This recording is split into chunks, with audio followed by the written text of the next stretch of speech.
Assalamualaikum warahmatullahi wabarakatuh. Perkenalkan, nama saya Derang Julian Henry. Saya dari kelas 3A, Perbankan Medan. Dalam video kali ini, saya akan membahas tentang soal ujian akhir semester. Yang pertama kita bahas adalah ujian teori. Dengan pertanyaan nomor 1. Jelaskan 4 komponen untuk relasi sosial kemasyarakatan sebagai kelembagaan masyarakat. Jawabannya, yang pertama person. Setiap orang yang terlibat dalam kemasyarakatan dapat berdedikasi dengan jelas. Yang kedua, kepentingan. Setiap orang yang terlibat memiliki kepentingan sendiri dalam bentuk relasi sosial kemasyarakatan sebagai lembaga masyarakat. Yang ketiga, aturan. Setiap bentuk relasi sosial kemasyarakatan memiliki aturan-aturan yang harus disepakati oleh setiap orang yang terlibat. Yang terakhir, struktur. Setiap orang yang terlibat memiliki perannya masing-masing, sehingga memudahkan dalam untuk mencapai tujuan tertentu. Selanjutnya, pertanyaan nomor 2. Dengan pertanyaan, jelaskan mengapa pembangunan pertanian disebut sebagai suatu upaya perubahan sosial dan memberikan contohnya. Jawabannya adalah karena pembangunan sosial tidak hanya terkait dengan peningkatan produksi, tetapi juga struktur pola kehidupan masyarakat dan hubungan ekonomi di desa tersebut. Ini juga dapat melalui program perbaikan dan perubahan general. Contohnya seperti program PSR atau peremajaan sawit rakyat yang mendorong petani untuk dapat mengganti tanaman sawit yang sudah tua ke tanaman yang lebih baru dan lebih produktif. Dengan program ini, petani dapat mengubah cara budidaya yang lebih modern. Selanjutnya, pertanyaan nomor 3.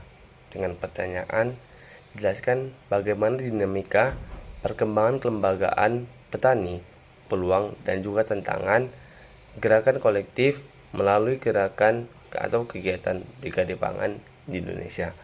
Jawabannya adalah yaitu yang pertama, dengan adanya perkembangan kelembagaan petani, program Brigade Pangan ini menjadi sangat berkembang, di mana para petani milenial dituntut untuk bekerja sama untuk mengelola 200 hektar lahan, yang dimana hal itu dapat menjadi peluang untuk perkembangan kelembagaan petani.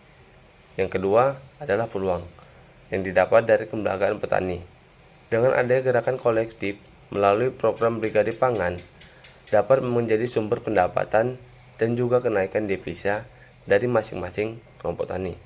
Yang terakhir adalah tantangan yang didapat dari kelembagaan petani melalui gerakan kolektif dalam program Brigade Pangan adalah setiap kelompok Brigade Pangan akan bersaing satu sama lain terkait perebutan lahan atau juga perebutan alsintan. Selanjutnya, pertanyaan nomor 4.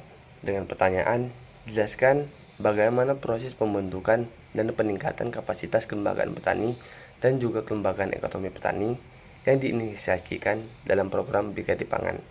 Jawabannya adalah yaitu proses pembentukan dan peningkatan kapasitas kelembagaan petani dan kelembagaan ekonomi petani dalam program Brigade Pangan dimulai dengan dibentuknya program swasembada pangan dan diikuti oleh para petani milenial yang berusia sekitar 19-35 tahun yang tergabung dalam kelompok Brigade Pangan yang beranggotakan 5 dengan 15 orang dengan tujuan peningkatan swasembada pangan. Dengan adanya kelompok Brigade Pangan ini diharapkan dapat meningkatkan kesejahteraan dan juga membuka lapangan pekerjaan bagi masyarakat. Selanjutnya, pertanyaan nomor 5. Dengan pertanyaan, menurut pendapat Anda, bagaimana peran dan tujuan pentingnya pemetaan dan juga analisis stakeholder untuk memperkuat kelembagaan petani dan juga kelembagaan ekonomi petani?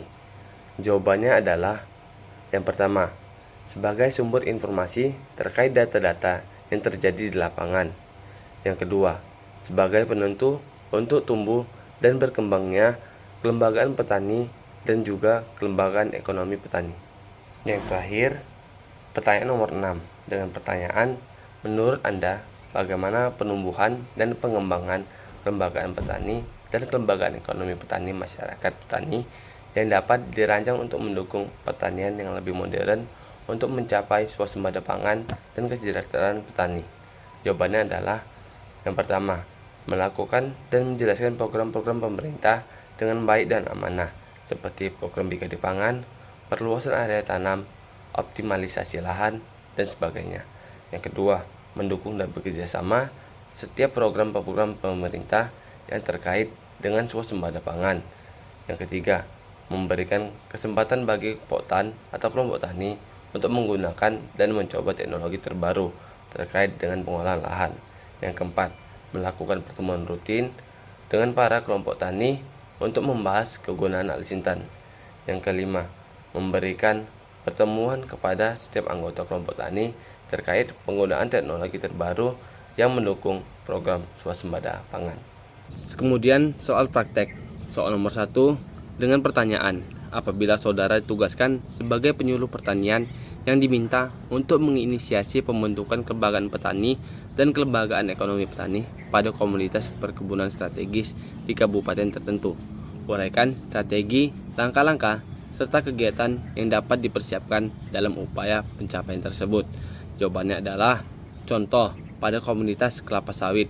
Strategi yang dapat saya lakukan adalah yang pertama, meningkatkan kesadaran petani tentang manfaat kelembagaan untuk meningkatkan kesejahteraan petani. Yang kedua, menggandeng pemerintah, perusahaan kelapa sawit, koperasi, dan lembaga keuangan untuk memperkuat kelembagaan. Yang ketiga, membantu petani dalam mendapatkan modal usaha dan akses pemasaran yang lebih luas. Yang keempat, mendorong penggunaan teknologi pertanian modern guna meningkatkan produktivitas dan efisiensi. Kemudian ada langkah-langkah yang dapat saya lakukan dalam upaya tersebut. Yang pertama, mengadakan pertemuan dengan petani untuk memberikan pemahaman tentang kelembagaan.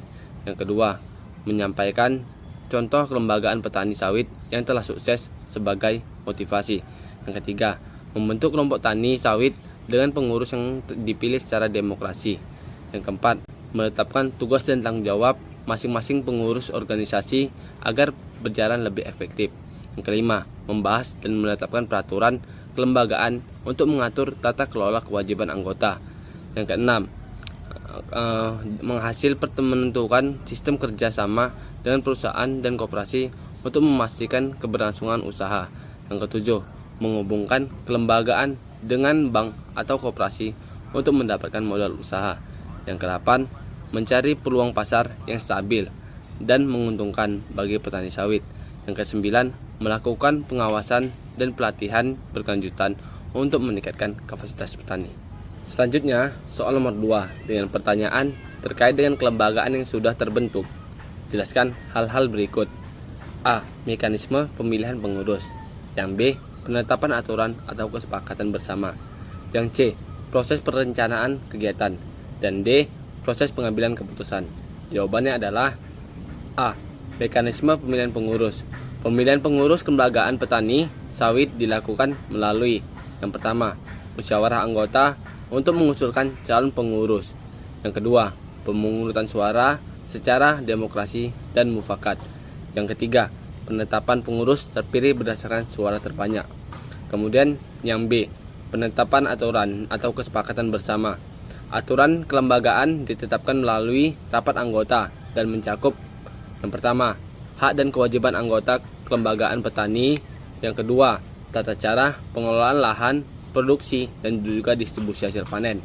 Yang ketiga, sistem kerjasama dengan pabrik pengolahan kelapa sawit. Dan yang keempat adalah sanksi bagi anggota yang tidak mematuhi aturan yang telah disepakati. Kemudian yang C, perencanaan kegiatan secara partisipatif. Proses ini melibatkan seluruh anggota dalam yang pertama, perencanaan produksi dan juga jadwal panen sawit. Yang kedua, pengusulan program pelatihan dan pengembangan kapasitas petani. Yang ketiga, pembahasan strategi pemasaran dan distribusi hasil panen. Kemudian yang D, proses pengambilan keputusan. Keputusan dalam kelembagaan petani sawit diambil melalui yang pertama, identifikasi masalah atau usulan dalam rapat anggota. Yang kedua, diskusi dan pertimbangan dari seluruh anggota kelembagaan. Yang terakhir, pengambilan keputusan berdasarkan suara terbanyak atau kesepakatan bersama. Mungkin hanya ini yang dapat saya sampaikan. Lebih kurangnya saya mohon maaf. Assalamualaikum warahmatullahi wabarakatuh.